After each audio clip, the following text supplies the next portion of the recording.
Everyone who's ever seen this seed ended up dead, yet I swallowed it whole and carried it inside me for 18 years. My father told me on his deathbed, once the seed sprouts inside me, it'll transform me completely. But until it sprouts, I cannot speak a single word. If I do, I'd bring heaven's thunder down on myself. For 18 years, everyone thought I was mute. Tomorrow was supposed to be the last day. But then, my fiancée Jung Luoxi grabbed a cleaver and held it to her own throat. I'd rather die than marry Lin Chen. Her father looked absolutely stressed, his eyes drifting over to me. Good-looking kid, sure, but mute, and completely without a spiritual root. A total waste. His daughter, on the other hand, was a once-in-a-generation genius with a 6th grade spiritual root, already taken as a true disciple by an elder of the Qingxuan sect. They were on completely different levels. Honey, if it really comes to it, let Ruxu take Luoxi's place. The moment those words left her mouth, every pair of eyes in the Jiang family snapped toward Jiang Ruxue. A slender girl in green, honestly way prettier than her sister Jiang Luoxi, but she was born to a concubine, so her standing in the Jiang family was nowhere near Luoxi's. Father, I just want to stay by your side and take care of you. Please don't marry me off. The girl panicked, pleading helplessly. Zhang Zhengyai clenched his jaw. He dropped to his knees. You want your own father to beg you? Father, don't!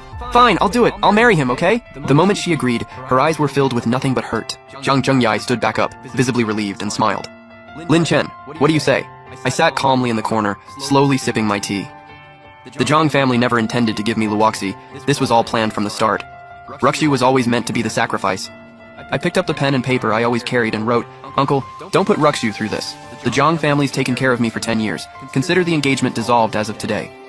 Truth is, I'd already planned to call it off. Ever since my father saved the Zhang patriarch 10 years ago, I'd been living under their roof. Then 3 years ago, my father passed, and the whole family slowly turned cold. It was time for me to go. Zhang Zhengyai read the note and could barely hide his excitement.